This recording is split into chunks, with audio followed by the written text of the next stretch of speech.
Hi mga kaibigan, purihin natin si Jesus, Maria at Jose.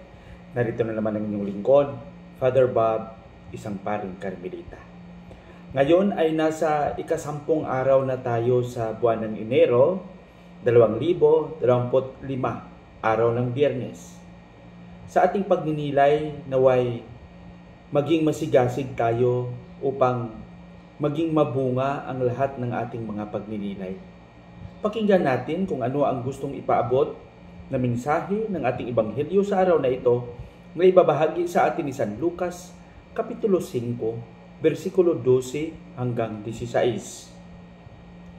Dito sa Ebanghelyong ito ay isinalaysay ni Jesus ang kanyang karanasan na sa kanyang patuloy na pagpapahayag ng mabuting balita ay sinalubong siya ng isang taong kitongin.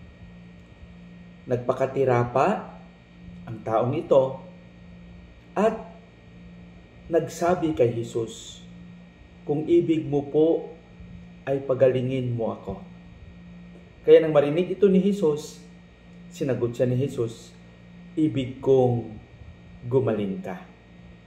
Mga kaibigan, napakagandang encounter ito ng isang taong may sakit sa loob ng maraming taon. Ketong. Alam naman natin na ang ketong ay nakakahawang sakit at noong unang panahon ay walang gamot.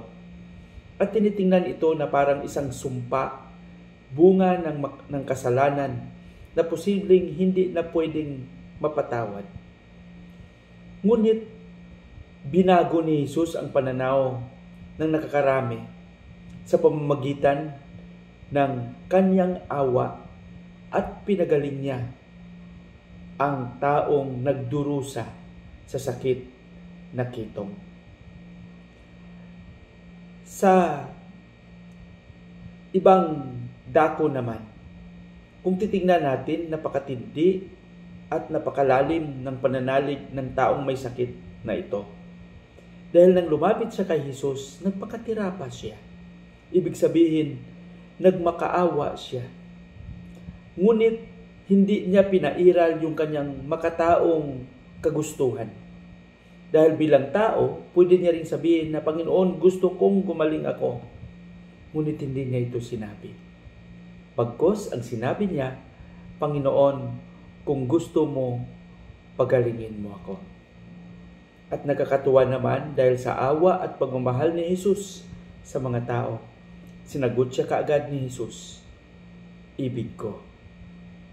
Ibig kong gumaling ka." Dito, pinapahiwatig lang ni Jesus sa ating lahat na ang lahat ng mga karamdaman ay hindi niya kagustuhan. Hindi niya gusto na lahat tayo ay magdusa sa mga sakit na dumadapo sa ating katawan. Kaya mag-ingat tayo dahil kung anuman ang sakit na mayroon tayo, posible ito ay bunga ng ating kapabayaan. Mga kaibigan, si Jesus na ating Panginoon, na ating tagapagligtas, ay nagpapahayag ng kanyang pagmamahal sa bawat isa. Hindi siya gusto na ang lahat ng tao ay magdusa sa iba't ibang dahilan. Hindi siya gusto na ang kanyang mga tao o ang lahat ng mga tao ay mahihirapan sa iba't ibang dahilan.